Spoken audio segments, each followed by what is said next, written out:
જય માતાજી બધાને નવરાત્રિની આપ સૌને હાર્દિક શુભકામના। તો નવરાત્રિનો પહેલો દિવસ છે એટલે પ્રસાદી માટે આપણે લાપસી બનાવીશું। તો એકદમ સરળ રીતથી આજે લાપસી બનાવીશું। એને બનાવવા માટે અહીંયા જાડી તળિયાવાળી આપણે કઢાઈ લીધી છે। તમે તપેલીમાં પણ બનાવી શકો છો। તો સૌપ્રથમ આપણી લાપસી ચોટે નહીં એના માટે ઘીથી આપણે ગ્રીસ કરી લઈશું। આ ટ્રીક તમે એકવાર ચોક્કસ ટ્રાય કરી જોજો, બિલકુલ તળિયે આપણી લાપસી ચોટશે નહીં। હવે ઘીથી ગ્રીસ કરીને આપણે ગેસ ચાલુ કરી દઈશું અને ઘી આપણું ઓગળવા લાગશે। તો પોણો કપ આપણે પાણી લેવાનું છે। આ પાણી ઉકળે ત્યાં સુધી આપણે બીજા વાસણમાં 1 કપ ઘઉંનો કકરો લોટ લેવાનો છે। તો આ રીતનાનો કકરો લોટ લઈશું। 1 કપ આપણે ઘઉંનો લોટ લેવાનો છે, કકરો લોટ, અને 1 ટેબલ સ્પૂન જેટલું તેલ લીધું છે મોણ માટે। હવે સરસ એવું આપણે લોટમાં મોણ મિક્સ કરી લઈશું।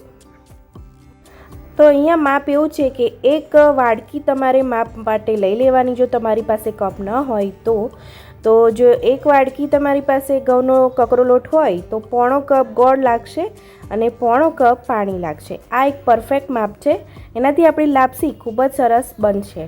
તો પોણો કપ જેટલો અહીંયા મેં ગોળ લીધો છે, કોલ્હાપુરી ગોળ, તમે દેશી ગોળ પણ લઈ શકો છો, ફક્ત કલરમાં થોડો ચેન્જીસ આવશે, બાકી ટેસ્ટ તો એકદમ એવો જ લાગશે। હવે પાણી આપણું ઉકળી ગયું છે અને ગોળ પણ ઉકળી ગયો છે, એટલે જે મોવણ કરીને આપણે લોટ તૈયાર કર્યો હતો એ આ રીતે આપણે ફેલાવી લઈશું। એક જ જગ્યાએ ઢગલો નહીં કરીએ, આપણે આ રીતે ફેલાવીને એડ કરવાનો છે। હવે આપણે ઢાંકી દઈશું અને નીચે લોખંડની લોઢી મેં અહીંયા મૂકી છે। ગેસ એકદમ સ્લો કરી દેવાનો છે।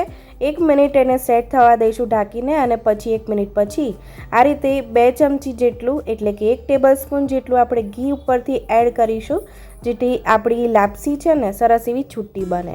હવે 1 થી 1.5 મિનિટ જેટલું આપણે એને સેટ થવા દઈશું અને ફરીથી ખોલી લઈશું અને વેલણથી આ રીતે વચ્ચે આપણે કાણા કરી દેવાના છે। આ રીતે કાણા કરી લીધા પછી લગભગ 2 મિનિટથી 3 મિનિટ આપણે એકદમ સ્લો ગેસ રાખીને જ આપણે એને ચડવા દેવાની છે। તો હવે આપણે આ કઢાઈને ઢાંકીને જ થવા દઈશું। મિત્રો, તમે મારો વિડીયો કયા શહેરમાં અને કયા ગામમાંથી જોઈ રહ્યા છો મને કમેન્ટમાં ચોક્કસ જણાવજો, જેથી હું તમને થેન્ક યુ કહી શકું।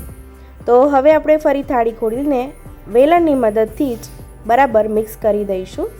તો સરસ એવું તમે જોઈ શકો છો, બિલકુલ તળિયે ચોટ્યું નથી અને સરસ એવું મિક્સ થઈ ગયું છે।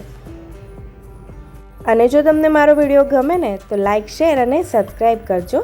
સબસ્ક્રાઈબ કરવું ફ્રીમાં છે।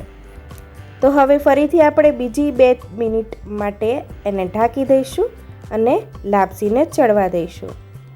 તો તમે જોઈ શકો છો કે આપણી લાપસીનો કલર પણ બદલાઈ ગયો છે અને સરસ એવી ચડી ગઈ છે અને તમે જોઈ શકો છો તળિયે બિલકુલ ચોટી નથી। હું તમને એ પણ બતાવી દઉં, આખી કઢાઈમાંથી આપણે એક થાળીમાં લાપસી કાઢી લઈશું અને તમે જોઈ શકો છો કે એકદમ સરળતાથી ઉકળી રહી છે અને બિલકુલ કઢાઈમાં તળિયે બિલકુલ ચોટી નથી। તો તમે ઘીથી ગ્રીસ કરીને આ રીતે બનાવશો ને તો લાપસી બિલકુલ ચોટશે નહીં। તો હવે વાડકી, ધારવાળી વાડકી કે ગ્લાસની મદદથી આપણે આ રીતે લાપસીને છૂટી કરી લઈશું, જેથી આપણી લાપસી સરસ એવી છૂટી થઈ જાય। અને તમે જોઈ શકો છો સરસ એવી લાપસી તૈયાર થઈ ગઈ છે। આ પરફેક્ટ માપથી તમે પણ એકવાર ચોક્કસ ટ્રાય કરજો અને મને કમેન્ટમાં ચોક્કસ જણાવજો। આવજો।